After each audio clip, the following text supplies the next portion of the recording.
Nous devons,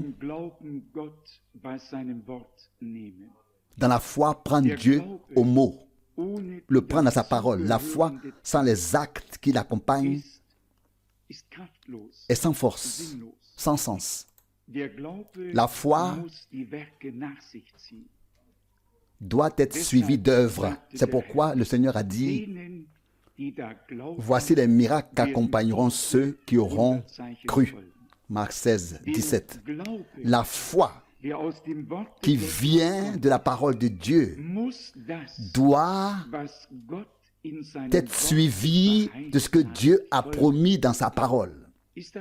Est-ce clair? Cela doit suivre, car la foi vient de la prédication. Et la prédication vient des paroles de Dieu. Pas d'un article de journal mais de la parole de Dieu. Et c'est dans la parole de Dieu que se trouve ce que Dieu nous a promis. Et il est également confirmé que beaucoup l'ont expérimenté. Si nous étions les premiers, nous ne saurions peut-être pas tout à fait comment faire. Mais tout le Nouveau Testament témoigne de ce que Dieu a fait parmi ceux qui ont cru en lui.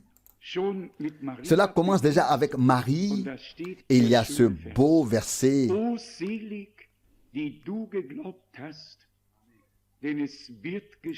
Ô bénie celle qui a cru, car il te sera fait tel que cela t'a été promis. Luc 1, verset 45. On peut le lire. Si nous croyons, nous avons accepté la parole de la promesse de Dieu, et alors l'Esprit vient pour rendre cette parole vivante. Nous croyons que par la proclamation de l'Évangile, ce qui s'est passé et a été rapporté dans les Évangiles doit se reproduire. La proclamation de l'Évangile ne peut se faire en parole seulement. Alors nous pourrions alors tous rester chez nous à la maison et lire la Bible là-bas. Cela suffirait alors. Non, si nous nous réunissons, c'est pour mettre en évidence ces choses divines, pour les rapprocher de nous, pour qu'elles prennent vie en nous, afin de les vivre et les expérimenter ensuite personnellement. Nous nous réunissons justement pour expérimenter Dieu, pour vivre Dieu. Cela fait aujourd'hui 4 ans, jour pour jour, que j'ai entendu cette parole. Rassemble-moi mon peuple, avec lequel j'ai conclu une alliance par le sacrifice. Psaume 50. Nous sommes ici rassemblés, pas seulement rassemblés, mais rassemblés au nom du Seigneur. Et parfois je me surprends à penser que même en tant que croyants, nous avons nos propres imagination sur ce qu'est un homme de Dieu. Regardez-les tous dans la Bible. Chacun était tel que Dieu l'avait fait. Et aucun ne jouait la comédie.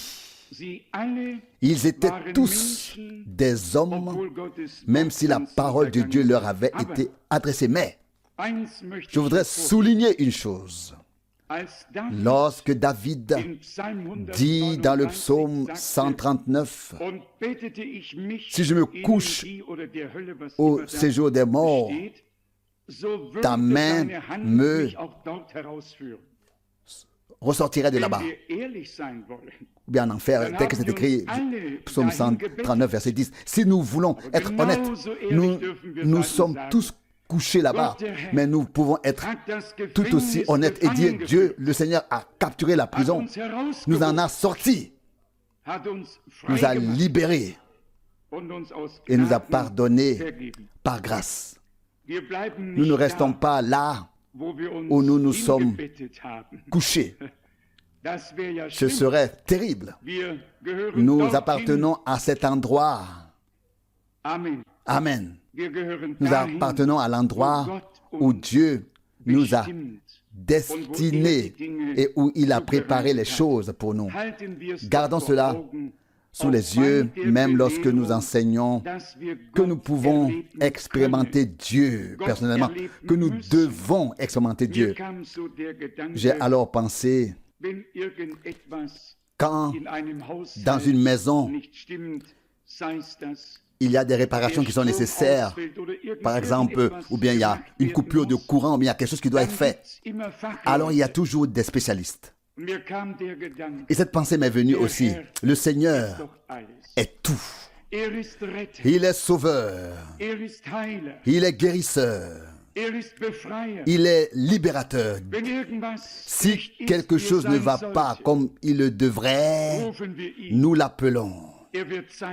Il aura le temps. Il ne repoussera pas ou ne remettra pas à plus tard. Il viendra. Oui, parce qu'il est déjà là. Si nous croyons, il est là pour aider et bénir.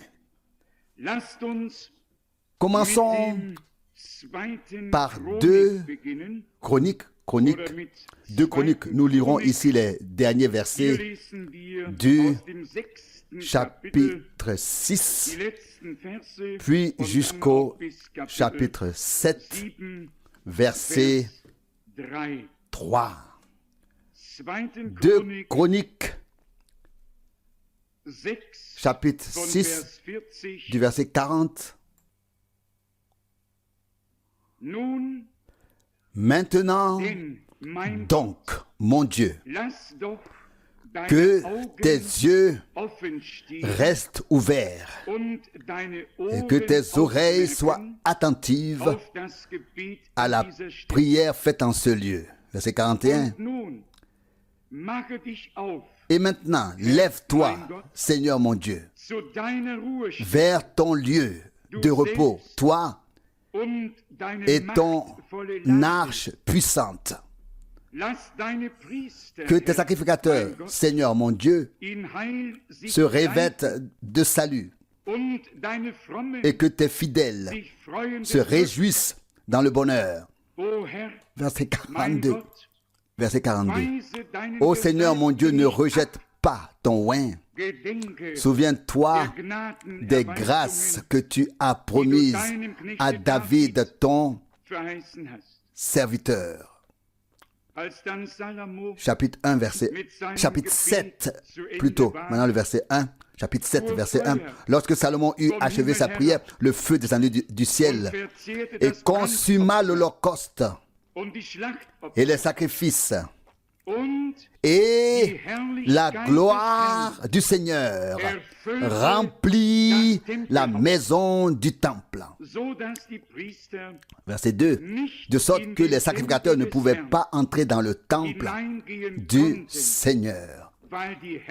Parce que la gloire du Seigneur remplissait le temple du Seigneur. Verset 3. Quand tous les Israélites virent le feu descendre et la gloire du Seigneur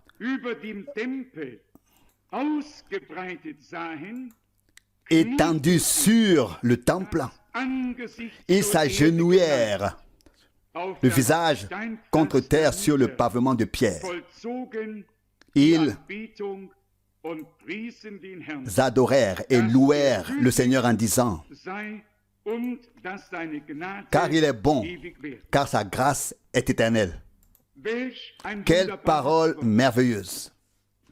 Nous avons ici une parole tout à fait merveilleuse.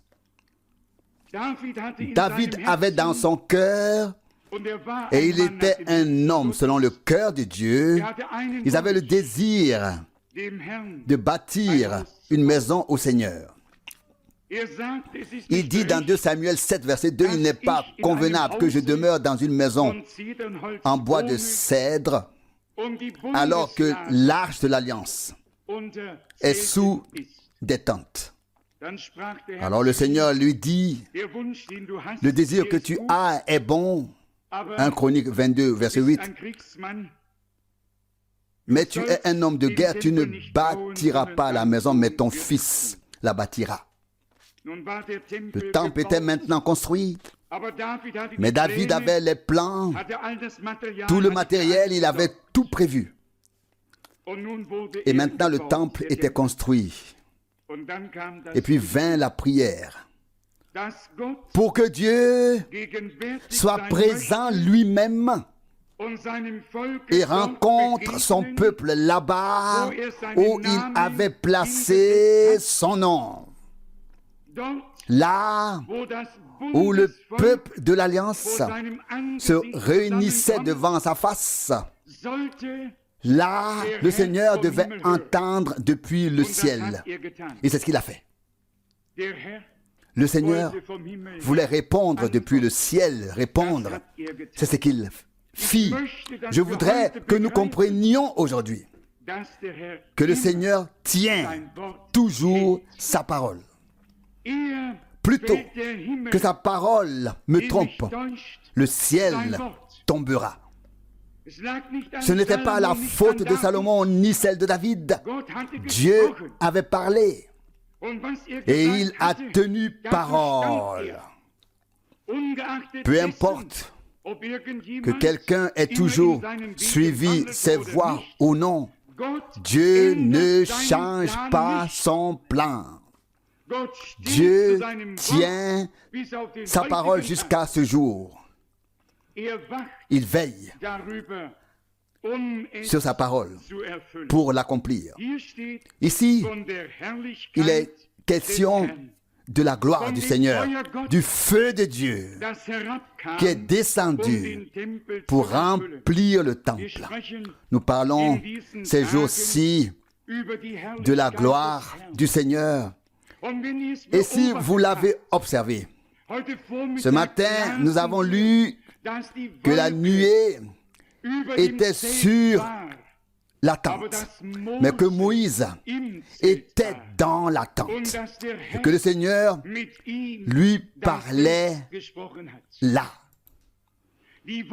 La nuée de gloire était sur la tente. Le Seigneur était dans la tente pour parler à Moïse.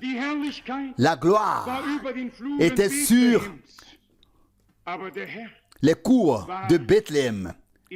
Mais le Seigneur était dans la crèche.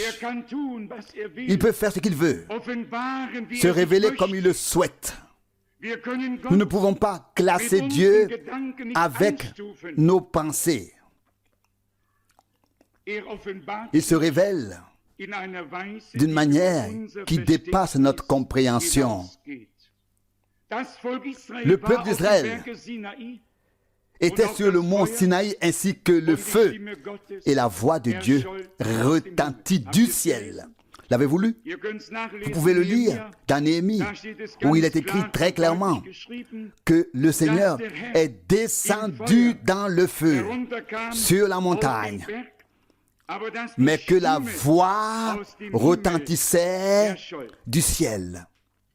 Néhémie, chapitre 9, la deuxième partie du verset 5. Néhémie, chapitre 9. Louez le Seigneur, votre Dieu, d'éternité en éternité. Que ton nom glorieux soit loué, qui est au-dessus de toute louange et de toute gloire. Verset 6. C'est toi qui es, Seigneur, toi seul. C'est toi qui as fait les cieux et le ciel suprême avec toute leur armée, la terre avec tout ce qui s'y trouve, les mers avec tout ce qu'elles contiennent. Et c'est toi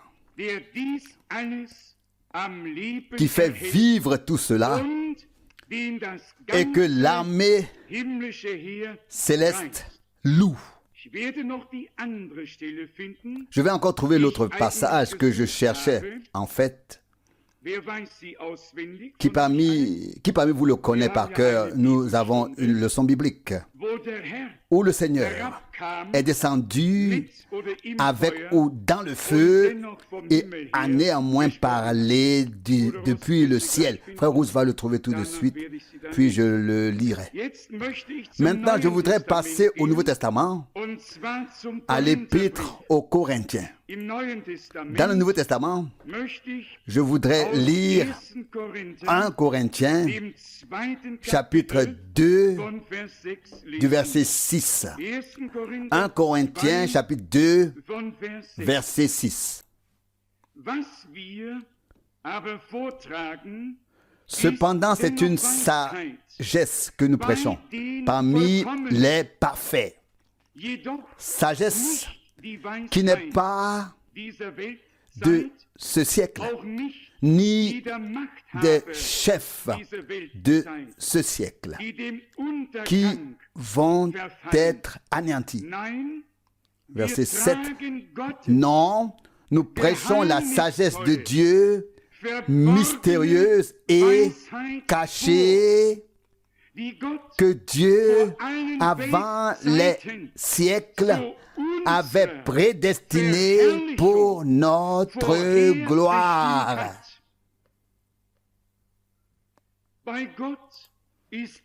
Avec Dieu, tout est prédestiné.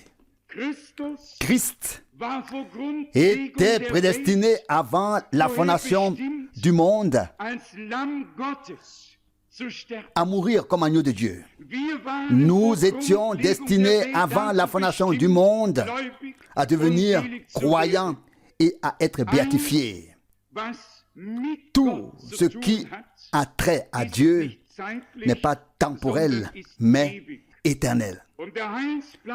Et le plan de salut de notre Dieu a été conçu depuis toute éternité. Il est écrit ici que nous devons être glorifiés. C'est à cela que nous avons été prédestinés. Il ne s'agit pas seulement de devenir croyants, de mener une vie pieuse dans ce monde, mais au jour glorieux que le Seigneur a préparé, qui est déjà fixé lorsqu'il reviendra pour nous changer à son image, où ce qui est périssable revêtira l'impérissable et ce qui est mortel revêtira l'immortalité. Alors s'accomplira la parole. La mort est engloutie dans la victoire. 1 Corinthiens 15, 54. Maintenant, la mort est vaincue. Mais alors, elle sera engloutie. Et nous nous en réjouissons. C'est pourquoi il est écrit dans l'Apocalypse, et la mort ne sera plus. Apocalypse 21, verset 4. Plus de souffrance, plus de cris, plus de douleur. Et Dieu essuiera les larmes de nos yeux. Il est ici question des parfaits. Dans 1 Corinthiens 2, ce serait présomptueux de la part d'un être humain de dire « Je suis parfait ». On ne saurait quoi répondre à cela. Il faudrait le laisser dans le soupçon. Le laisser dans le soupçon, car il ne sait pas ce qu'il dit. C'est là un aspect, à savoir l'aspect humain. Mais lorsque Dieu dit « Soyez parfaits », Matthieu 5, 48, « Comme votre Père céleste est parfait », nous devons considérer l'autre aspect alors, à savoir le côté divin, et reconnaître avec reconnaissance que Dieu n'a pas fait les choses à moitié, mais qu'il a accompli quelque chose de complet en nous, qu'il a créé quelque chose de parfait en nous. C'est pour cette raison qu'il est écrit par sagesse parmi les parfaits. Croyez-vous tout cela? Ce n'est pas toi et moi qui venons ici et nous imaginons d'être quelque chose, mais nous ne laissons pas l'ennemi nous disputer ce que Dieu a fait de nous. Je l'ai déjà dit hier soir. Nous ne sommes pas ce que le péché et certaines choses ont fait de nous, mais ce que Dieu a fait de nous. Au verset 8, ça continue. 1 Corinthiens 2, verset 8, il est écrit ensuite: cette sagesse, aucun des puissants de ce monde ne l'a comprise. Car s'il l'avait reconnu, la sagesse, cette sagesse, il n'aurait pas livré à la mort le Seigneur de la gloire. Qui a été livré à la mort? Qui? Je vous le demande. Qui? Je viens de le lire. Il n'aurait pas livré à la mort le Seigneur de gloire. Le Seigneur de gloire. Pensons au psaume, à ce psaume très puissant. Est-ce le psaume 24 peut-être? Qui est le roi de gloire? Qui est le roi de gloire? Le Seigneur des armées. Il est puissant dans les combats. Psaume 24, verset 8. Ouvrez-vous, portes éternelles, et que le roi entre. Verset 7, psaume 24. Pour nous, Jésus-Christ est le Seigneur de gloire. Mais nous le voyons aussi dans son humiliation, abaissement, méprisé, raillé.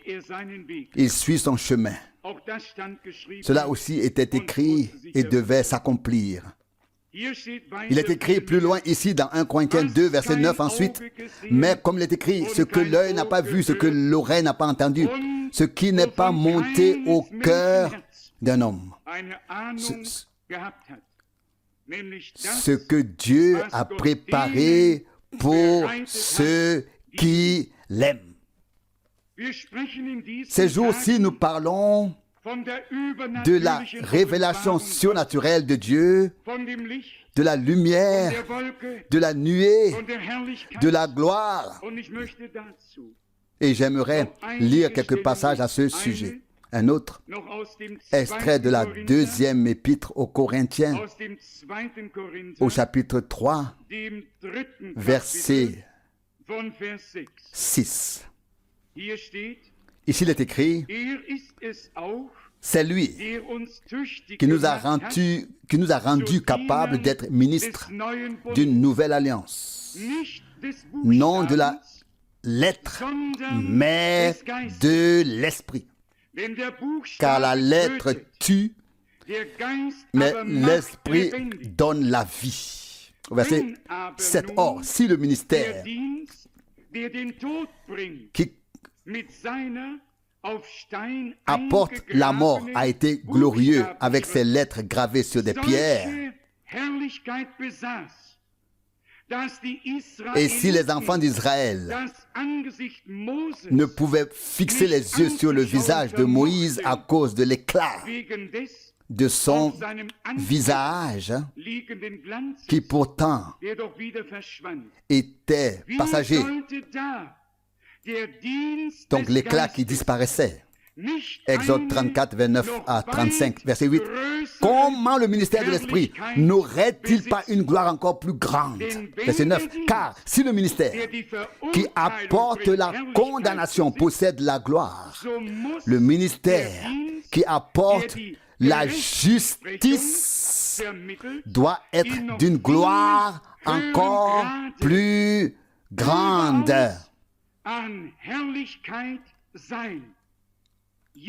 Verset 10. Oui, la gloire qui existe là-bas disparaît complètement dans ce rapport par rapport à la gloire débordante. Verset 11. En effet, si ce qui est transitoire possède la gloire, ce qui est permanent doit être d'une gloire encore plus grande. Nous sommes tellement reconnaissants à Dieu pour toutes ces paroles des Saintes Écritures. Nous avons déjà lu dans l'Ancien Testament, il y avait de la gloire au jour de Moïse, de la gloire à différentes époques. Les prophètes ont déjà vu cette gloire de Dieu. Dans le Nouveau Testament, cette gloire est surpassée. Faisons maintenant une comparaison pour constater si nous ne sommes pas un peu à la traîne, si nous n'avons pas laissé trop de place à l'incrédulité, si nous n'avons pas encore pris pleinement conscience des droits que Dieu nous a donnés, si nous remettons sans cesse en question la rédemption qui nous a été accordée et le pardon, et si nous tournons en rond, ne laissons pas l'accusateur des frères nous retenir plus longtemps. Regardons vers le Seigneur qui s'est vidé de son sang sur la croix, qui nous a rachetés et qui nous a appelés par notre nom. Lui qui a conclu une alliance éternelle avec nous et qui a dit, Ésaïe 43, 25, « Je ne me souviendrai plus de vos péchés. » Une réconciliation éternelle, une expiation a eu lieu. Un grand jour de réconciliation. Lisons 1 Timothée, chapitre 6. 1 Timothée, chapitre 6. Voici ce qui est écrit au verset 16. 1 Timothée, chapitre 6, verset 16.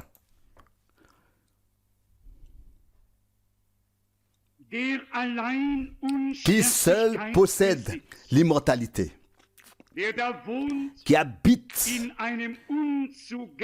une lumière inaccessible,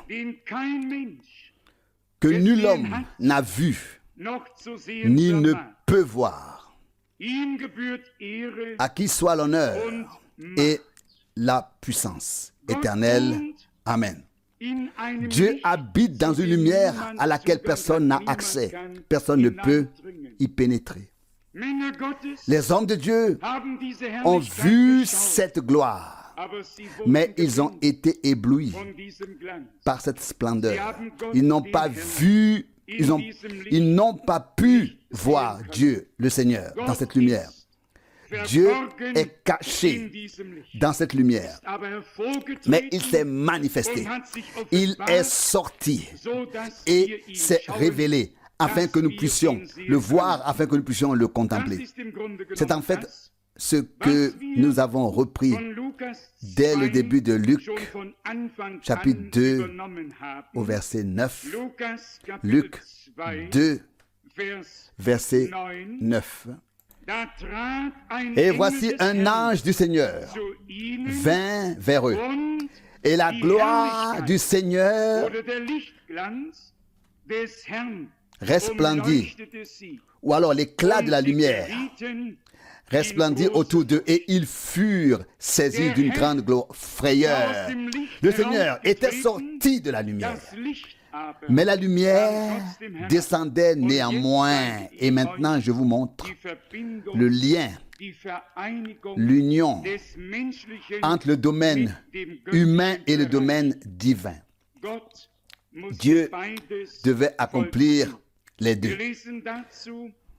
Nous lisons à ce sujet Matthieu, chapitre 3, un passage que nous connaissons tous très bien. Matthieu, chapitre 3. Car nous ne considérons pas seulement ce qui est arrivé au Seigneur. Nous devons comprendre ce que cela signifie pour nous, Ce qui en dépend. À quoi cela me servirait-il de prêcher jusqu'à minuit sur la manière dont Dieu s'est manifesté, s'est révélé, sur la lumière, la splendeur, la gloire, si nous ne savions pas ensuite comment nous nous inscrivons dans ce plan, quelle est notre place? J'aurais alors prêché en vain. Je n'aurais éclairé qu'un seul aspect. Matthieu, chapitre 3. Ici est représenté de manière imagée comment la réconciliation, la connexion entre le ciel et la terre a eu lieu. Selon les paroles du psaume, la justice et la paix s'embrasseront. Psaume 85, verset 11. Et quelle est la parole suivante? Je vais vous le lire tout de suite. Mais d'abord, ici Matthieu chapitre 3. Ici nous lisons au verset 15. Matthieu 3, verset 15. Mais Jésus lui répondit, laisse faire pour cette fois-ci, car il est convenable que nous accomplissions ainsi tout ce qui nous a été prescrit. Alors Jean lui céda. Verset 16. Et quand Jésus eut été baptisé et qu'il sortit de l'eau, voici que les cieux s'ouvrirent à lui. Et il vit l'Esprit de Dieu descendre comme une colombe et venir sur lui. Ou bien alors, rester sur lui. Restez sur lui. Verset 17. Et voici, une voix fit entendre des cieux. Celui-ci est mon fils bien-aimé en qui j'ai mis toute mon affection. De quoi s'agit-il ici? Le corps dans lequel Jésus a marché ici sur terre est né dans ce monde, bien qu'il ait été engendré par l'Esprit comme tout autre corps est né. Enveloppé de l'ange et couché dans une crèche, il a pris l'apparence d'un être humain. L'Esprit devait venir sur ce corps pour revendiquer le droit divin sur ce corps, afin que ce corps puisse être transfiguré et retourné à dans sa condition spirituelle, dans le corps spirituel, afin de nous donner également, à nous qui sommes dans un corps de chair, la possibilité, parce que nous sommes devenus fils et filles de Dieu, d'être transformés de ce corps de chair en un corps spirituel. Je vais vous montrer à partir de 2 passages de la Bible que le Seigneur a pensé à nous. Et cela me réjouit au plus haut point. Le premier, le psaume 85, le passage que je voulais justement citer, psaume 85, versets 10 à 12.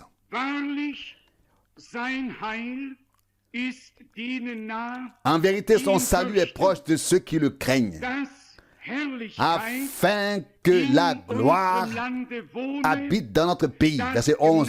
La grâce et la fidélité se rencontrent, ou bien alors s'embrassent. La justice et la paix s'embrassent. Verset 12. La fidélité germe de la terre et la justice regarde du haut des cieux. Il fallait créer un lien du ciel avec la terre. C'est pourquoi Dieu s'est préparé un corps terrestre selon la parole de l'Écriture. Hébreux 10, verset 8. Tu n'as voulu ni sacrifice ni offrande, mais tu m'as formé un corps. Voici, il est écrit de moi dans le rouleau du livre. Je viens faire ta volonté, ô Dieu. Ici, la volonté de Dieu devait s'accomplir. Seulement avec un seul? Non!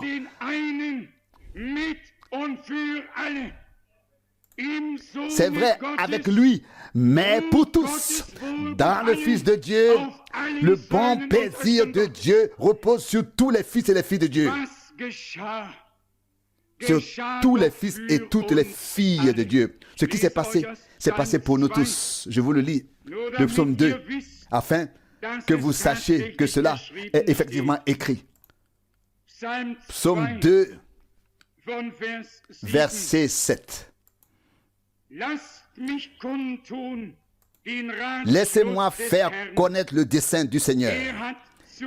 Il m'a dit, tu es mon fils. Je t'ai moi-même engendré aujourd'hui. Et maintenant arrive, verset 8.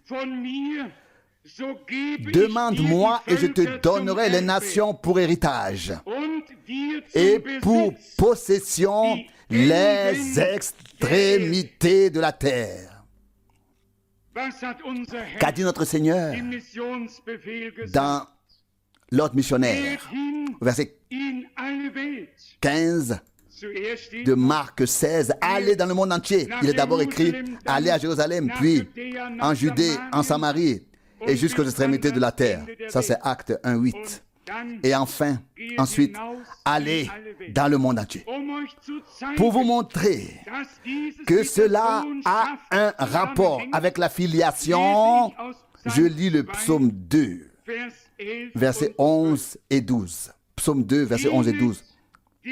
Servez le Seigneur avec crainte et réjouissez-vous avec tremblement. Verset 12. Embrassez le Fils de peur qu'il ne s'irrite et que vous ne périssiez dans votre voie. Quelle prophétie puissante! Pourquoi est-il écrit veillez avec crainte et tremblement à ce que votre salut soit accompli. Pas par crainte d'un châtiment. Il y a une grande différence entre la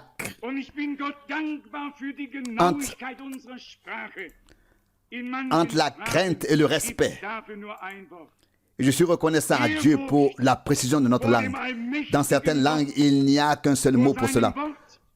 Le respect devant Dieu, devant le Dieu Tout-Puissant, devant sa parole et devant tout ce qu'il a fait et continue de faire.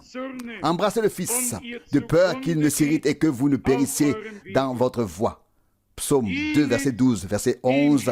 Servez le Seigneur avec crainte et réjouissez-vous avec tremblement.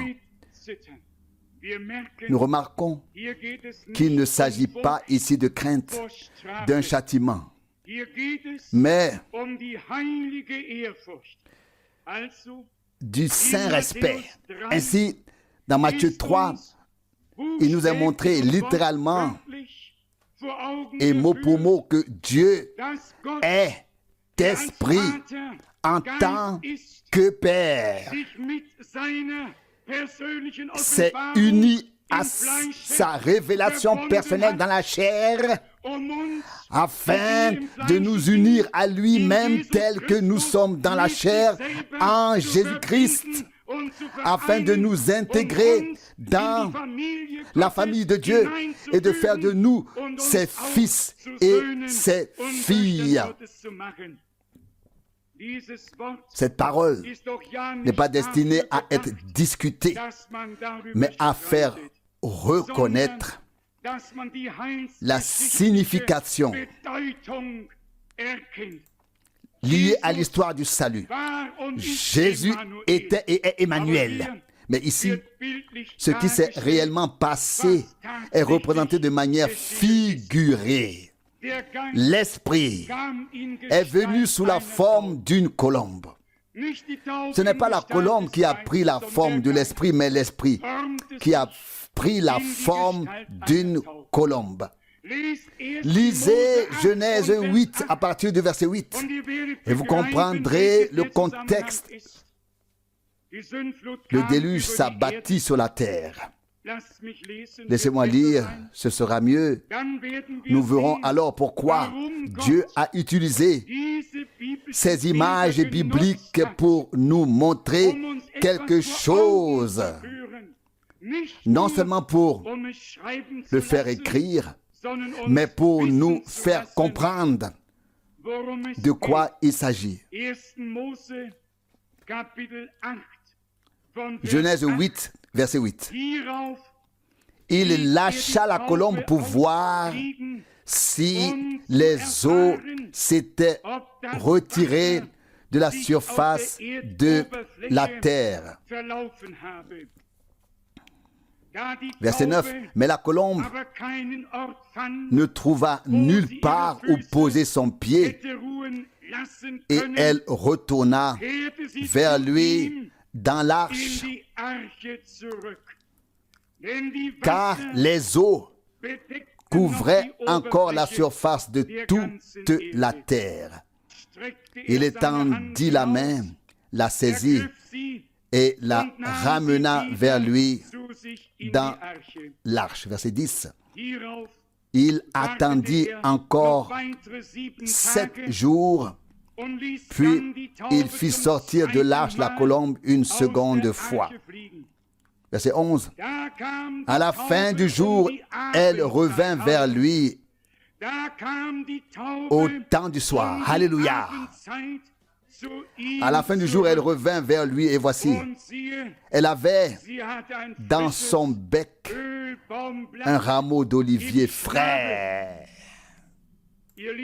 Mes amis, mes bien-aimés, ces quelques versets nous en disent plus que nous ne pouvons en supporter aujourd'hui, ici.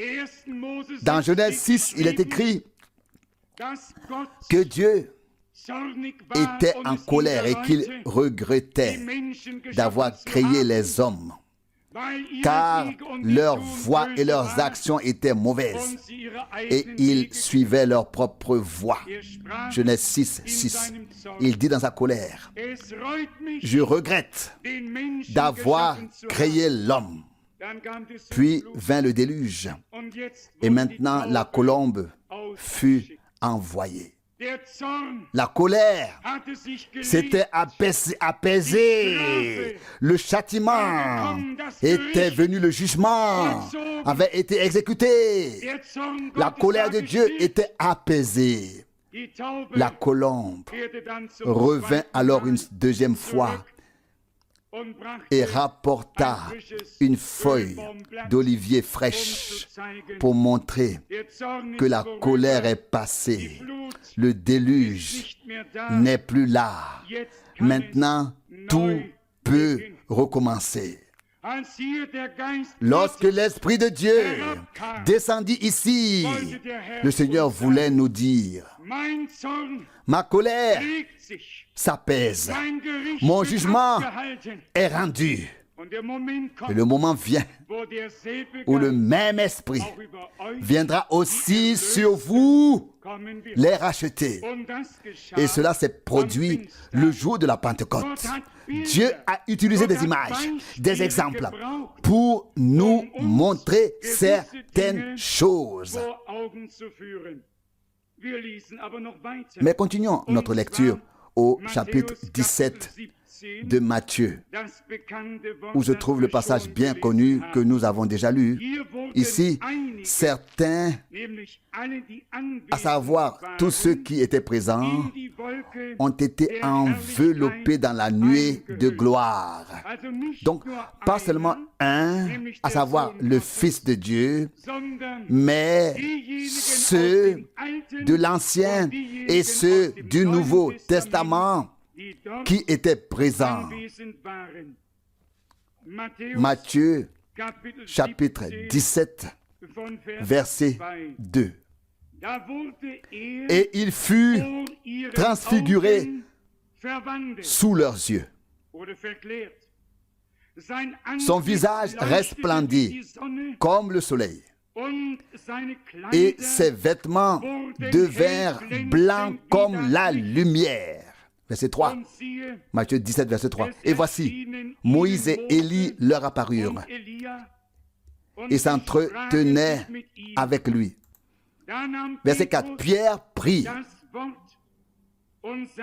la parole et dit à Jésus, Seigneur, c'est bien d'être ici. Si tu le veux, je veux dresser ici 3 tentes. Une pour toi, une pour Moïse et une pour Élie. Verset 5, tandis qu'il parlait encore, une nuée lumineuse les couvrit et une voix se fit entendre dans la nuée, disant, celui-ci est mon fils bien-aimé, en qui j'ai mis toute mon affection. Écoutez-le. Jusqu'ici, cette nuée de gloire couvrait tous ceux qui étaient là.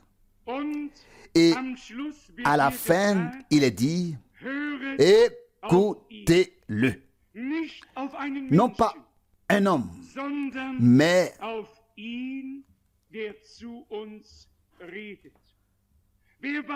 écoutez celui qui nous parle, qui marchait au milieu des 7 chandeliers d'or. Et ceux qui lisent cette description pensent au chapitre 1 de l'Apocalypse, où la même description nous est donnée. Son visage brillait comme le soleil et ses vêtements étaient blancs comme la lumière. Apocalypse 1, verset 16. Je n'exagère pas en disant, ici dans son corps de chair, il a vécu la glorification, la transfiguration, le changement tel que nous vivrons la transfiguration au moment du retour de Jésus-Christ, notre Seigneur. Ainsi nous serons comme lui, car nous le verrons tel qu'il est. Nous serons semblables à lui. Il est question ici de la nuée, de la gloire, de la transfiguration. Quand Dieu est présent, il n'y a pas que des paroles. Il doit y avoir un effet. Et cet effet se produit lorsque nous croyons et lorsque nous avons confiance. Et non pas seulement lorsque nous entendons et disons, bon, cela s'est passé à l'époque. Mais lorsque nous croyons que cela se passe avec nous. Nous continuons à lire au sujet de la nuée, puis au sujet de la gloire et de la lumière. Dans les Actes des Apôtres, nous lisons les chapitres 1, Actes des Apôtres, chapitre 1, verset 9. Après ces paroles, il fut élevé devant leurs yeux. Une nuée le déroba à leur regard. Pas n'importe quelle nuée, mais la nuée de gloire. La nuée surnaturelle, la lumière dans laquelle il était auparavant. Il a dit, je viens de Dieu et je retourne à Dieu. Jean 16, 28.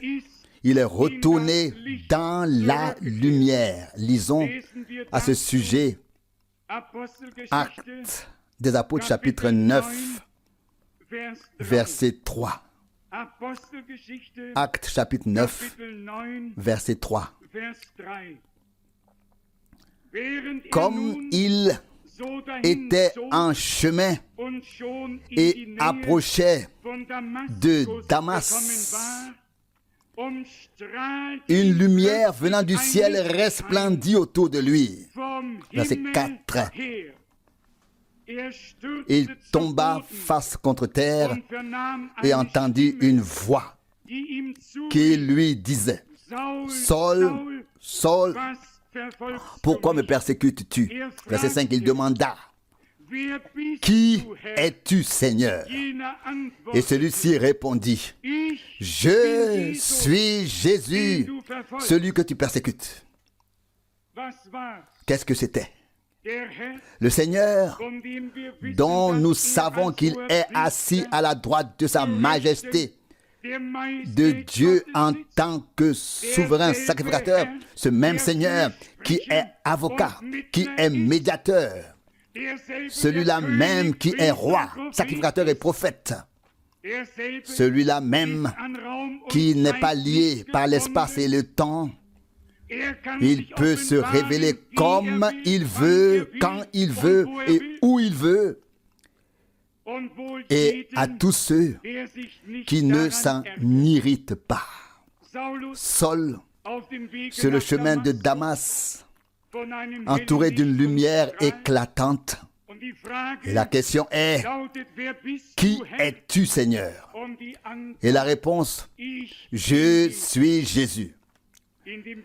Dans la même lumière où il était auparavant, dans la même gloire, Jésus-Christ, le même hier, aujourd'hui et éternellement. La forme de sa révélation peut changer, mais il reste le même pour l'éternité. Il peut être sacrificateur, prophète, roi et tout. Mais il reste le même hier, aujourd'hui et éternellement. Le livre des Actes des Apôtres, chapitre 22, nous le décrit un peu plus en détail. Acte 22, le verset 6. Voici, ici c'est le verset 6. Acte 22, verset 6, oui, exactement. Or, cela s'est passé là comme j'étais en chemin et que j'approchais de Damas à midi. Une lumière venant du ciel resplendit autour de moi.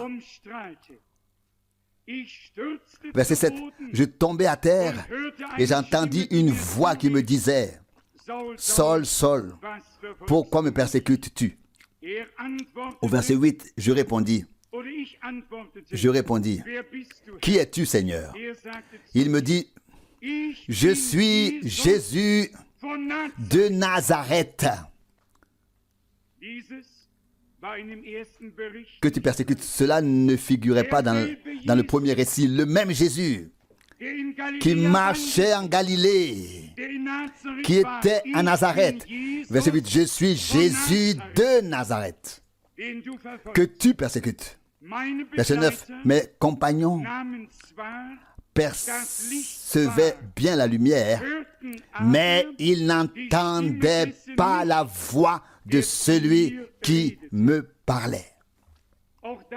Il est également possible que la voix retentisse très fort et que seul celui à qui elle s'adresse l'entende. Nous pouvons tous être assis par centaines sous l'écoute de la même prédication, la même proclamation. Ce qui importe, c'est que le Seigneur parvienne à s'adresser à toi, à te parler personnellement et à savoir, c'est l'heure que le Seigneur a préparée pour nous parler. Étienne a vu ce même Jésus comme le Fils de l'homme à la droite de la gloire de Dieu. Nous lisons à ce sujet dans Actes chapitre 7, dans le chapitre 7 des Actes des Apôtres, Actes des Apôtres, chapitre 7, versets 55 et 56. Mais lui, rempli du Saint-Esprit, fixant les yeux vers le ciel, vit la gloire de Dieu et Jésus debout à la droite de Dieu. Verset 56. Et s'écria, je vois les cieux ouverts et le Fils de l'homme debout à la droite de Dieu.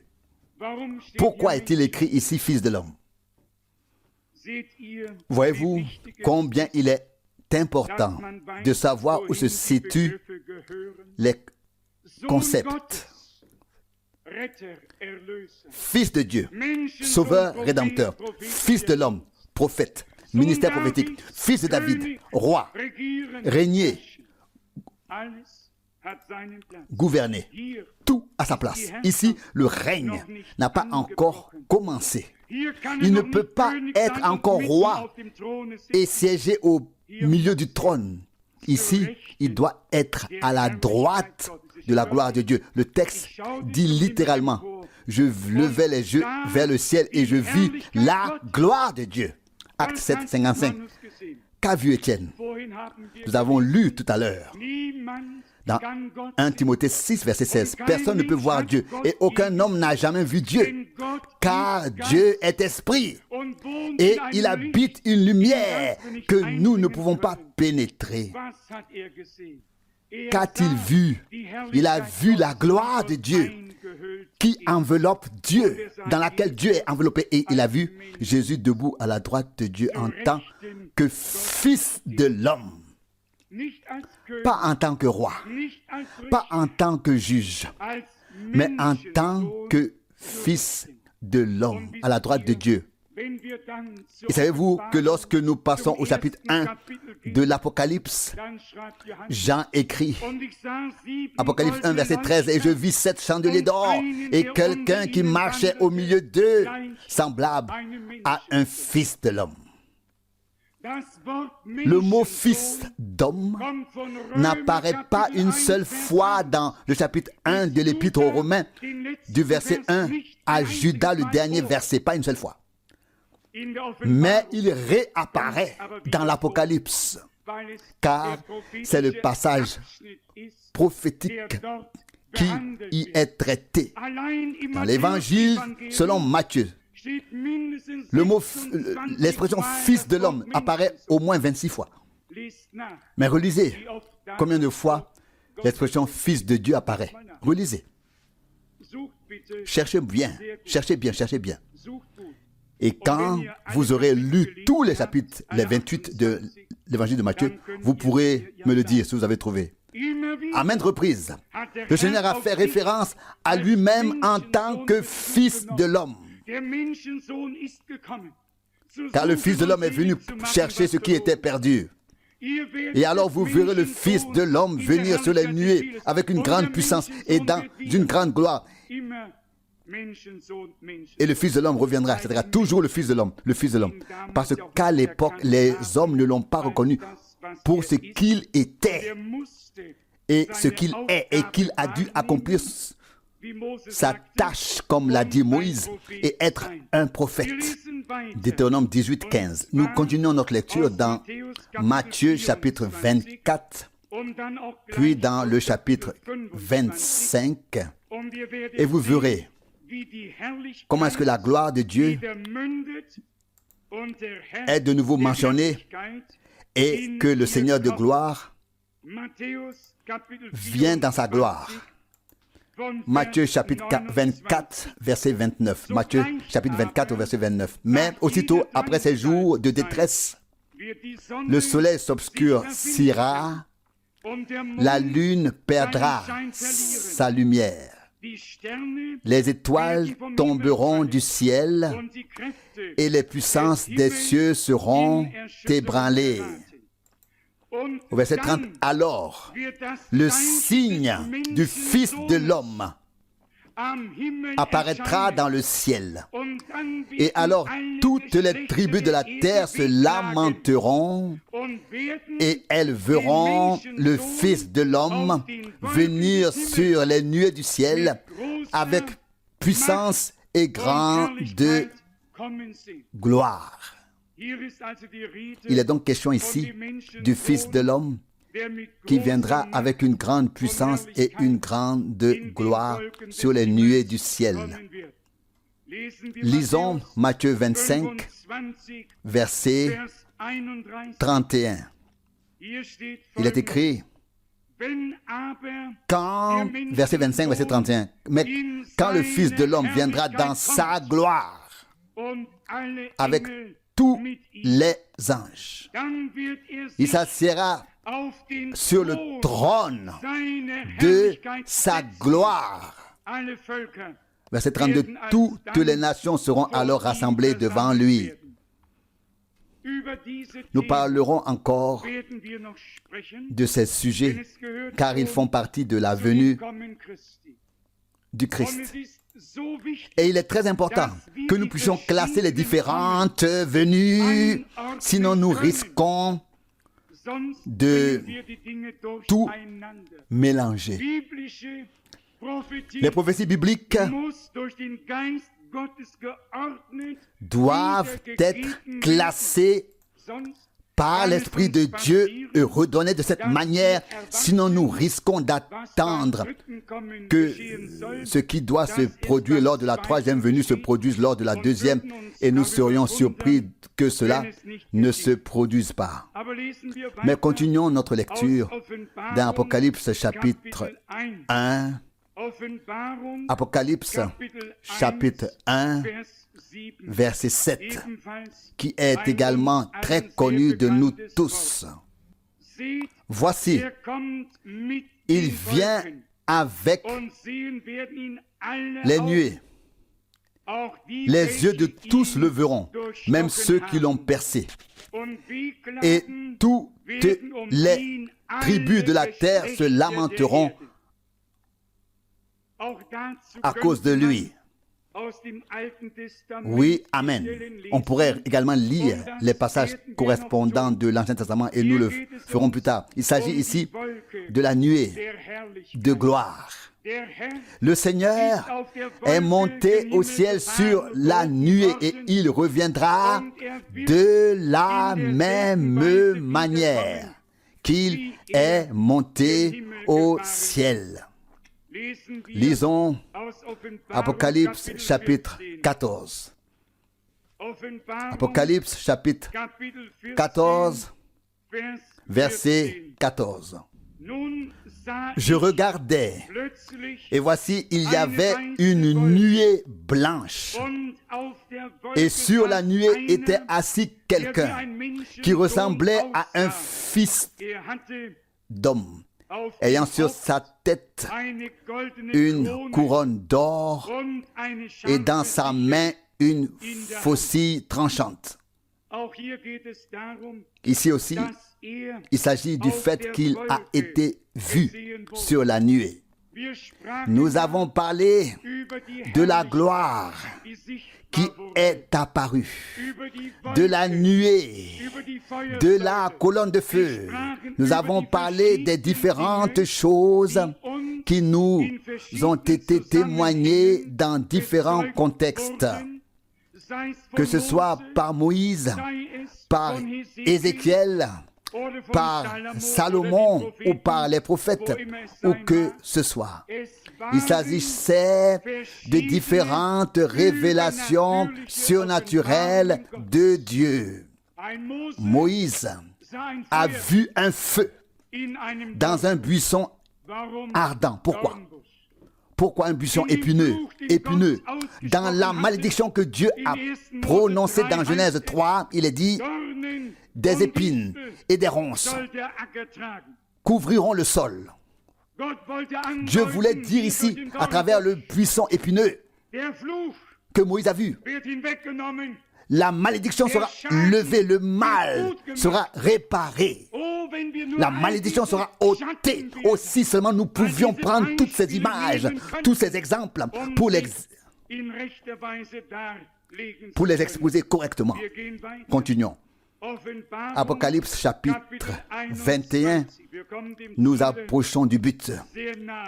Apocalypse chapitre 21.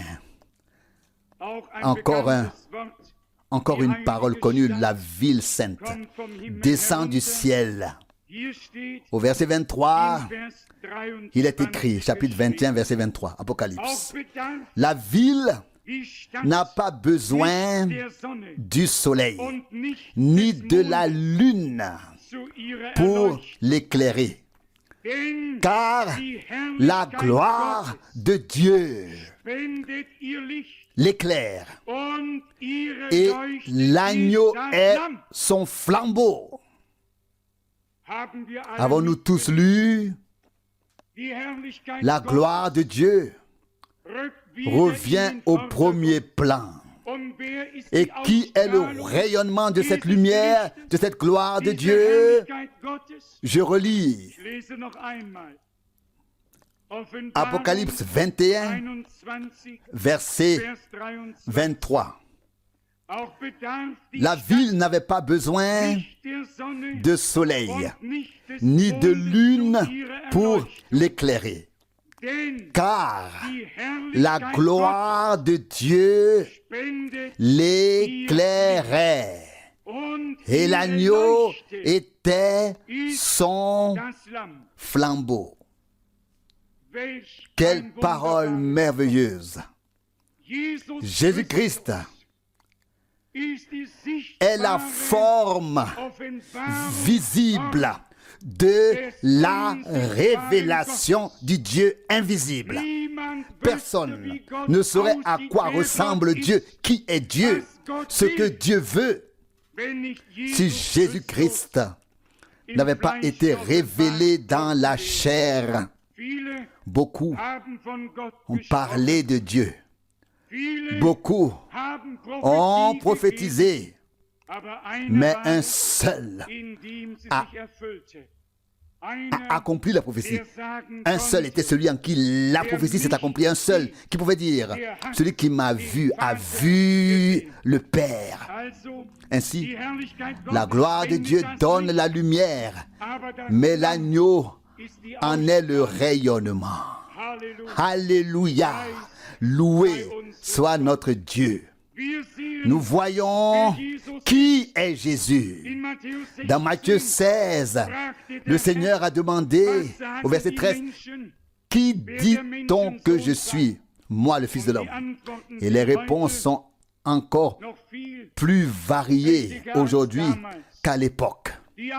Les uns disaient Jean-Baptiste, Jérémie, et d'une manière ou d'une autre, Élie, l'un des prophètes. Puis il demanda à ses disciples, « Mais vous, qui dites-vous que je suis le Fils de l'homme ?» Alors vint la réponse puissante de la bouche de Pierre. Et le Seigneur dit, « Ce n'est pas la chair et le sang qui t'ont révélé cela, mais mon Père qui est dans les cieux. » Nous lisons dans Apocalypse chapitre 22 au verset 5 pour le confirmer encore une fois. Apocalypse 22 verset 5.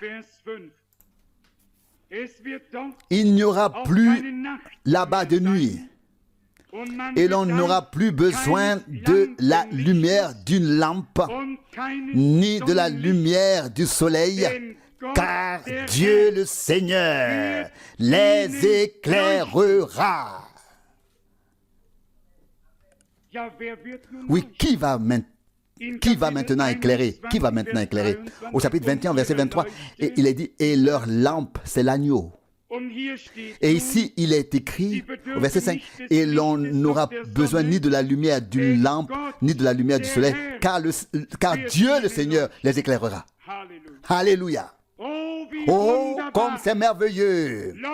Tout se met en place et tout se rejoint à la fin. Cela vient de Dieu, est sorti de Dieu, est ici de Dieu et retourne à Dieu, afin que Dieu soit tout en tous et en tous. Pour toute éternité, un être humain ne peut pas expliquer cela. À votre avis, combien cela a-t-il été difficile de formuler cela et de le mettre en parole, en mots, et de l'écrire? Et je remarque combien il est difficile d'exprimer cela. Je vais vous lire les premiers versets du chapitre 22. Et vous verrez alors de quelle manière la préparation a lieu. Il est dit dans Apocalypse chapitre 22 au verset 1. Il me montra ensuite un fleuve d'eau de la vie, limpide comme du cristal, qui sortait du trône de Dieu et de l'agneau. Il y a ici un trône, mais deux concepts restent en suspens. Qui sortait du trône de Dieu et de l'agneau. Qu'a dit notre Seigneur? Verset 23. Afin que tous honorent le Fils comme ils honorent le Père. Jean 5, verset 23. Pourquoi? Parce que le Père s'est révélé dans le Fils. Quiconque cherche Dieu ailleurs que dans le Fils ne l'aura jamais pour Père. Seul celui qui a reconnu le Fils de Dieu pourra avoir Dieu pour Père, car le Père s'est révélé dans le Fils. Je continue ma lecture. Verset 2. Apocalypse 22, verset 2. De chaque côté du fleuve, à mi-chemin entre celui-ci et les rues de la ville, se trouvaient des arbres de vie qui portaient 12 fois des fruits. Chaque mois, ils donnaient leurs fruits, et les feuilles des arbres servaient à la guérison des nations. Verset 3. Il n'y aura plus de malédiction. Le trône de Dieu et le trône de l'agneau seront dans la ville. Et maintenant, voici ce qui suit, verset 3. Et ses serviteurs, oui, quels serviteurs? Et ses serviteurs le serviront. Avant cela, il est question du trône de Dieu et du trône de l'agneau. Qu'a dit Jésus dans le chapitre 3 de l'Apocalypse, verset 21? Celui qui vaincra s'assiera avec moi sur mon trône, comme moi j'ai vaincu et je me suis assis avec mon Père sur son trône. Le trône dans le ciel est le trône du Père. Dans l'évangile selon Matthieu, nous avons ensuite lu Matthieu 25, verset 31, et il s'assiera sur le trône de sa gloire. C'est le trône de David, lorsqu'il commencera à régner sur le monde entier. Mais je continue ma lecture, car il y a encore de belles choses. Verset 3. Et ses serviteurs le serviront et verront sa face. Verset 4. Oui, mais s'il vous plaît, quelle face ils verront s'il y en a deux? Pardon. Et ils verront sa face. Et son nom sera sur leur front.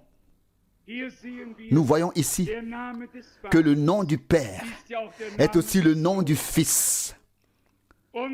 Et son nom sera écrit sur leur front. Mes chers amis, si nous avions lu cela à un professeur de théologie, il aurait pris la fuite. Il ne serait plus ici, à moins que Dieu ne l'ait saisi. Et c'est bien le genre de personnes que nous souhaitons voir dans nos assemblées, dans nos réunions, des personnes qui sont saisies par Dieu. Dernier passage biblique tiré du prophète Ésaïe, chapitre 4, verset 5. Ésaïe chapitre 4, verset 4. Il est écrit: quand le Seigneur, je lis à partir du verset 4, quand le Seigneur aura lavé la souillure des filles de Sion et aura purifié Jérusalem du péché de son peuple,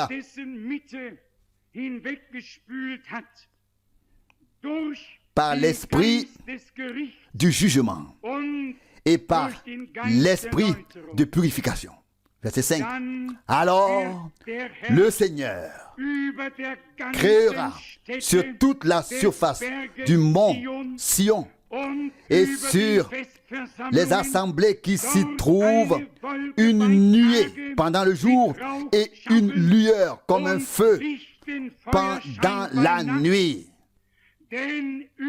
Car l'éclat du Seigneur, la gloire du Seigneur sera une protection et un bouclier pour tous. Alléluia! Loué soit notre Dieu. Il en sera ainsi lorsque le Seigneur achèvera son œuvre.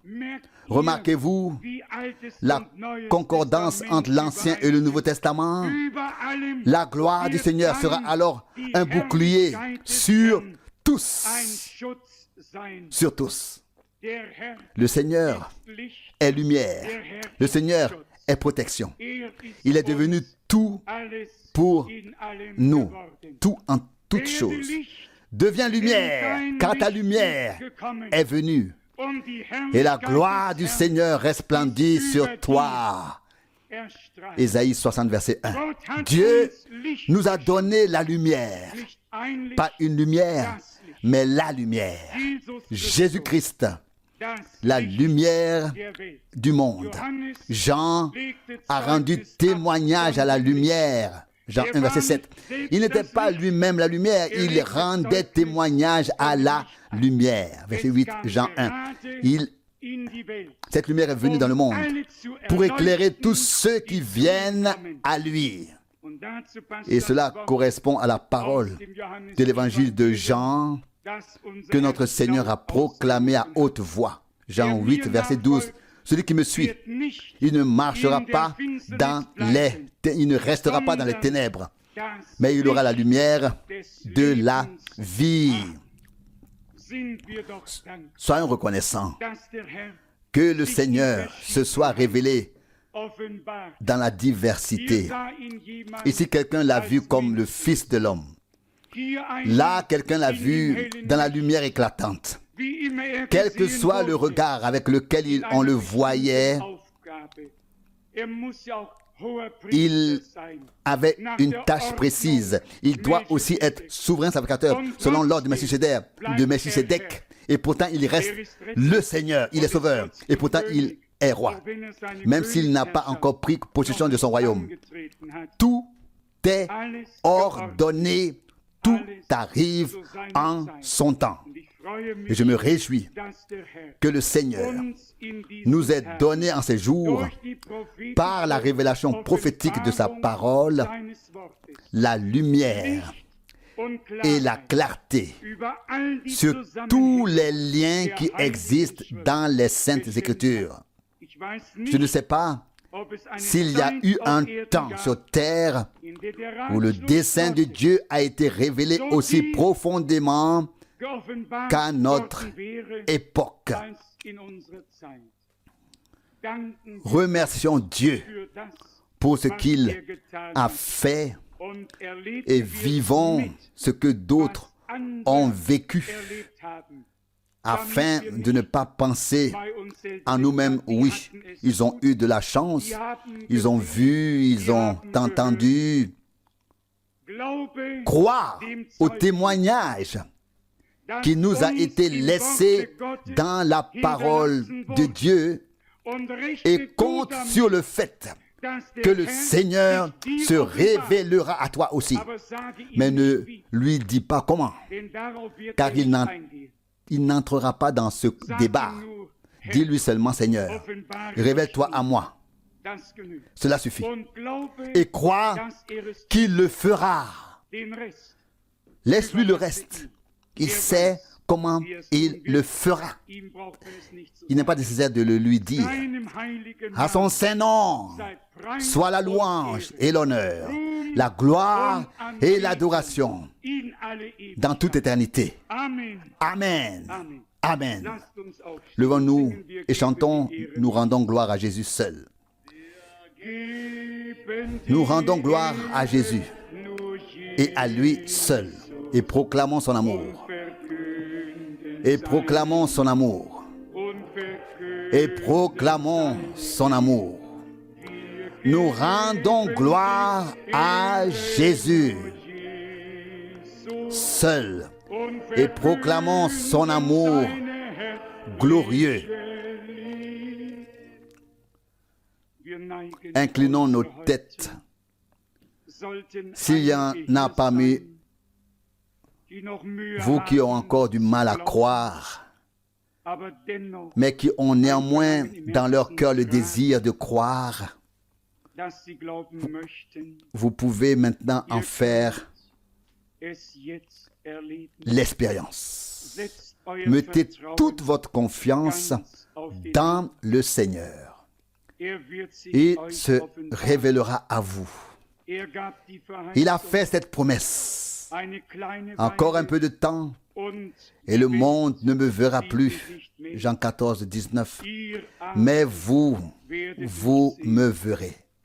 Le Seigneur a marché avec les disciples d'Emmaüs sous une apparence différente.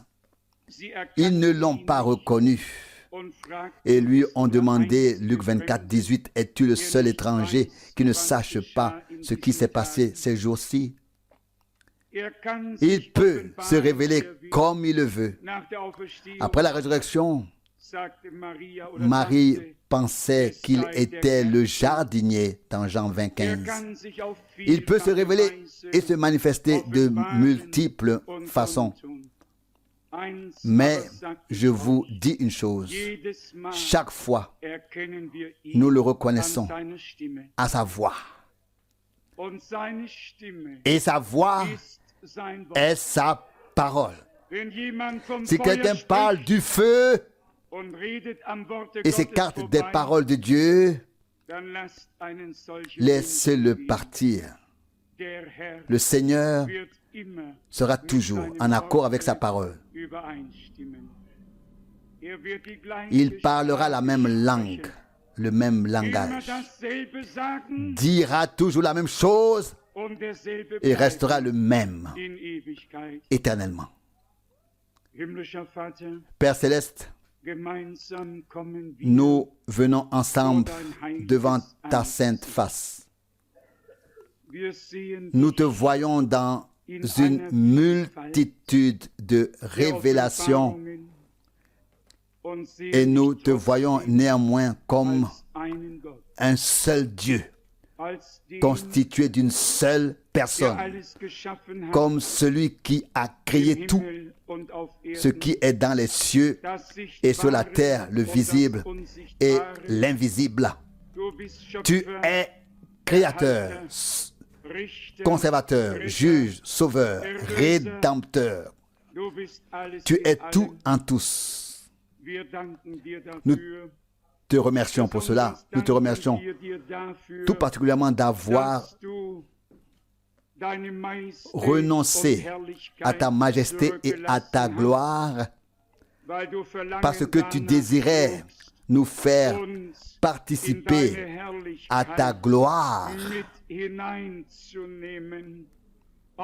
nous rendre éternels, oui, nous donner la vie éternelle par grâce et faire de nous tes fils et tes filles. Fais-nous croire tout cela de tout notre cœur et le voir dans la perspective du dessein du salut. Ô Dieu, ne nous laissons pas aller à des réflexions intellectuelles, Seigneur, fidèle, mais croyons comme l'Écriture l'a dit. Nous te remercions de pouvoir croire ce qui nous est attesté dans l'Ancien et le Nouveau Testament. À la fin, tout reviendra à toi, Dieu Tout-Puissant, et nous serons avec toi pour toujours. Tu habiteras parmi nous, tu seras notre Dieu, et nous serons ton peuple. Seigneur fidèle, nous te remercions pour ce jour et nous te prions que ta parole pénètre profondément en nous, que cette consécration et cette dévotion fasse de nous un sacrifice total sur ton autel et que nous puissions dire de tout cœur que ta volonté soit faite dans ma vie. Me voici, prends-moi tel que je suis. Seigneur fidèle, que nous ne le disions pas seulement, mais que nous le pensions au Seigneur, que tu puisses nous donner d'accomplir ce que tu veux. Accorde-nous le vouloir et le faire. Nous te remercions encore une fois pour ta parole précieuse et sainte. Nous te remercions d'être apparu dans la lumière dans notre génération également. Dans la même lumière où tu es apparu à Paul, tu es apparu à frère Branham.